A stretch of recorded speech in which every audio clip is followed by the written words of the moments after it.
My 60 Years on the Plains, Chapter 18. We reached what is called Thousand Spring Valley after dark and unpacked, but we kept all the stock close. We built no fires and put up no lodges. By daylight, we had packed, and at 2 o'clock we reached Raft River. A short distance below, smoke was discernible, which on investigation proved to be from a camp of 7 Hudson Bay men who were trapping. We soon had a feast prepared and invited these men to join us, for they looked hungry and crestfallen. Duringer, who was acquainted with them, asked the cause, and they replied that the Indians had stolen 7 head of horses from them, leaving 3, a number insufficient to pack their furs. These big companies treated their men like peons. They were poorly armed and had but a scant supply of food. They had to depend on their own resources and live on what the country produced, which meant to them beaver meat and berries in season. The story of the Hudson Bay Company's treatment of their employees is too well known to be commented on, although I will say that if I had my choice between being a slave with some masters in Missouri or being a Hudson Bay employee, I would prefer the former. Well, we gave each one of them an Indian pony, giving them a bill of sale so that they could show their title to the bourgeois boss. We also traded 7 more of the Indian ponies for furs and advised them to leave this section as the Indians would most likely follow us. And what chance would these men have, armed with a few old Hudson Bay flintlock guns? They took our advice and accompanied us to Goose Creek, west of the Goose Mountains. Here we separated, the Canadians going down Goose Creek and we continuing on to Bear River. We trapped Bear River and crossed over to Green River, picking up considerable fur. We then crossed over the warm land via the Big Wind River Valley and visited the hot springs, remaining there 3 days. We met 4 trappers coming from the lower country where they had lost all their horses and 1 companion killed by Blackfeet. These men were strangers to all of us and stated that they were employed by the Northwestern Fur Company. We presented each one of these with a pony and advised them to get out of this section as Blackfeet war parties were numerous. They took our advice, but they did not seem aware of the danger. It was a sin for these companies to send out a few men poorly armed on these trapping expeditions. They cared nothing for the lives of their employees. All they wanted was furs.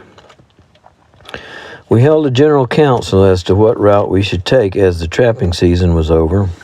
Many of the men had decided to take a trip east to visit relations. All of them except Duringer and Scotty came from 3 states, Missouri, Kentucky, and Virginia. We finally decided to cut across country and go to the North Platte River to pick up a few buffalo. We arrived at the mouth of the Laramie River without mishap and there met an immigrant train going to Oregon. This occurrence brought home the truth of William's prediction to Dr. McLaughlin.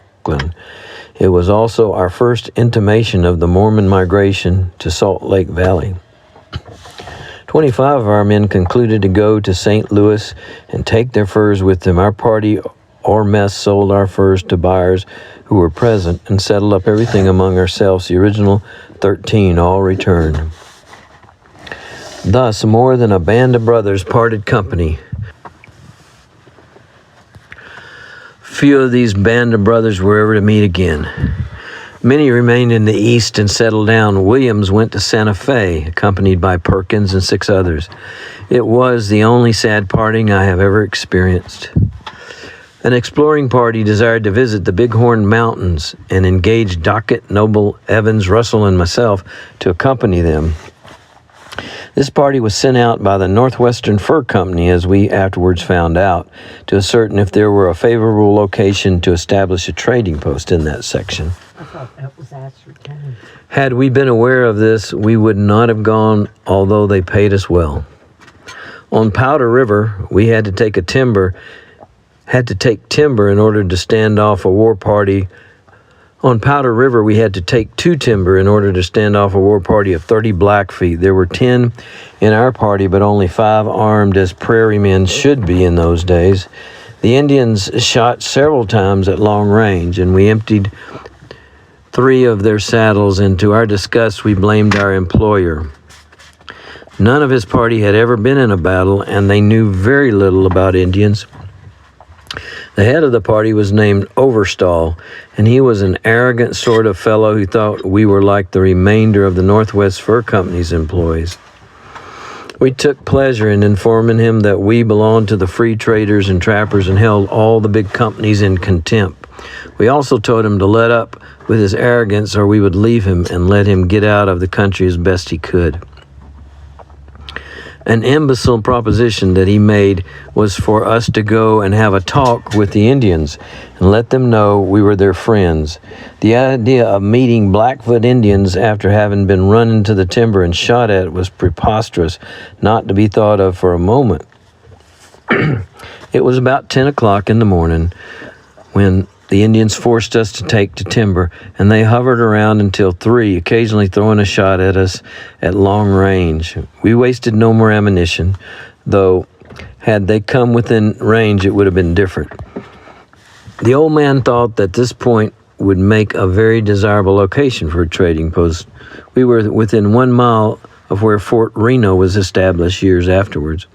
Finally, the Indians disappeared, and Dockett, Noble, and myself mounted our horses and scouted the country for 2 miles, taking the Indian trail which led towards the south end of the Bighorn Mountains. On our return, we reported that these Indians were either blood or pagans, as those 2 branches of the Blackfeet often went to war mounted. The old man just then remembered that he had pressing and important business on Platte River and at St. Louis, and that there was not a moment to spare in getting there.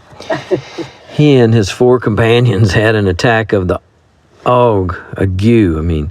They asked if we could find our way back in the night. If so, they would make it worth our while to reach Laramie River as soon as possible. It was disgusting to see such cowardice. We ate, mounted, and started and traveled at a lively gait. They asked us many times if we thought the Indians would follow us. To these questions, we answered no, but we might come across others, which was true, although we did not expect it. About midnight, we halted and made coffee and lunched. We told the old man to eat and then sleep for 2 or 3 hours, for he appeared exhausted. His men spread blankets for him, and he lay down, but not to sleep, for every few minutes he would rise and ask if there were any danger yet. We told him to sleep, that we would look out for him. After 2 hours, he could stand it no longer and begged us to saddle up as soon as possible, as he had a premonition that the Indians were upon us. His thoughts dwelt on nothing but Indians. We started and reached Rush Creek on North Platte River, opposite where Fort Fetterman now stands, at 7 in the morning. Some Mormons were camped there. The old man and his men were completely worn out. There was not much force or snap in any of them. We cooked breakfast and called the old man, but he could not eat, though he emptied a flask of brandy with which he was well supplied. He invited us to partake of it, but we declined with thanks, saying that he would require all he had for himself and his friends. We remained there overnight, the old man evidently forgetting that his presence was urgently needed in St. Louis. We reached Laramie on the 2nd day, depositing Overstall and his 4 men at Tibu's, all 5 of them being in a condition fit for the hospital. Overstall settled with us and said he would get his company to give us employment. We thanked him and told him his company had no sufficient means to employ us, and then added that we were free trappers and would not be employed by anyone. Dockett, Noble, Evans, Russell, and myself remained together for many years and were known as the Tartar Outfit. End of chapter 18.